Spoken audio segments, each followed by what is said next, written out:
From Studio 113 in Walson Hall, this is MBC News. Hi and welcome to MBC News. We're your hosts, Haley Natak and Sophia Barone. So, did you go to see Mikey Day on Friday? I did. He was amazing. Did you see him? Yeah, I thought he was amazing too. Do you want to get started with the news? Let's go. In this week's news, on Monday, an email was sent out to all students about the implementation of a two-factor authentication for accessing Canvas, G Suite, or other Muhlenberg applications from off-campus. Two-factor authentication is an extra mode of protection for your accounts that requires an alternate form of login information besides just a password, such as utilizing a code sent from your cell phone. Two-factor authentication is set to go into effect by the end of next month, but it is recommended that you opt in to use two-factor authentication sooner rather than later. Information about how to set up a two-factor authentication was included in the email. This Saturday, September 22nd, students across all majors will be presenting their research projects completed over the summer at the Celebration of Student Research and Scholarship. This event will be held from 2 a.m. to 12:30 p.m. in the CA. More than 60 students are expected to be presenting research across a wide variety of disciplines, ranging from chemistry to art to mathematics. It is sure to be a day filled with knowledge. Now for Out of the Mullen Bubble.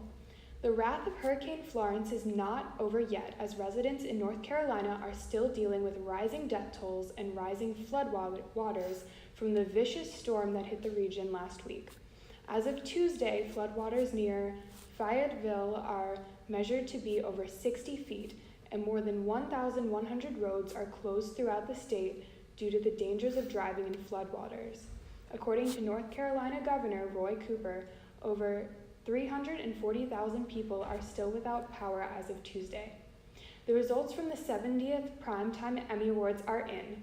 This year's Emmys, which were hosted by Saturday Night Live's Weekend Update duo Michael Che and Colin Jost, aired Monday on NBC. Bill Hader took home the Outstanding Lead Actor in a Comedy Series award for his role in Barry, but that's not the only award that the HBO series obtained. Henry Winkler, also in Barry, won the Outstanding Supporting Actor in a Comedy Series Emmy. Claire Foy won Outstanding Lead Actress in a Drama Series for the Netflix series The Crown. Another notable mention is Rachel for winning the Outstanding Lead Actress in a Comedy Series award for her work in The Marvelous Miss Maisel. That's all for the news. Now on to sports with Sophia. Thanks, Haley. The Muhlenberg football team, having won their first two games of the season against Dickinson and Susquehanna, are receiving votes in the national polls. They received 19 points in the American Football Coaches Association poll and 14 in the D3Football.com ratings. The Mules just won a game on September 15th against Susquehanna. The team has won their last 3 overtime games. This was the first ever win on a walk-off field goal. Their next battle is during the Muhlenberg homecoming game against Juniata on Saturday, September 22nd. Make sure you're there. For the third time of his Muhlenberg career, Todd Spurt of the football team was named Player of the Week by the Centennial Conference. In the last game, Spurt kicked his third field goal of the game, a 37-yarder, in the first overtime period to give the Muhlenberg football team a 37-34 win at Susquehanna. The men's tennis team defeated Moravian with an impressive score of 9-0. Junior Noah Sellinger and sophomore Adam Cronick both posted 6-0, 6-0 sweeps in singles play. Sophomore Noah Dunn won his number 3 singles match 6-1, 6-0.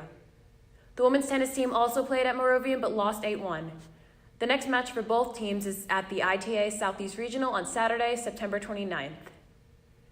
The men's soccer team ended up in a tie of 0-0 against Franklin and Marshall College on Saturday, September 15th. The next game is against Swarthmore on Saturday, September 22nd at 7 p.m. On the other hand, the women's soccer team won their game against Franklin and Marshall with a score of 2-0. They were leading with a score of 1-0, and in the last few minutes, junior Carolyn Kawa made a pass to freshman Kayleigh Durning, which scored their team their second goal. Their next game is on Saturday, September 22nd against Dickinson at 2 p.m. We wish all of the sports teams good luck on their upcoming games. And now, on to Heather with the weather.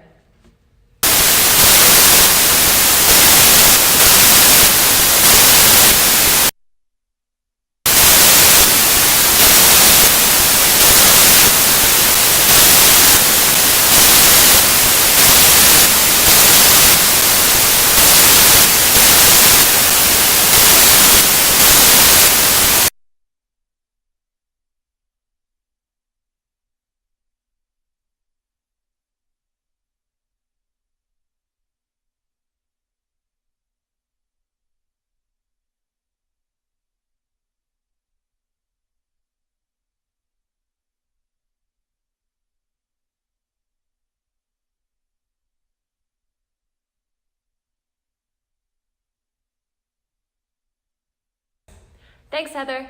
That's all for this week's news. We're your hosts, Sophia Barone and Haley Natuk. Stay classy, mules.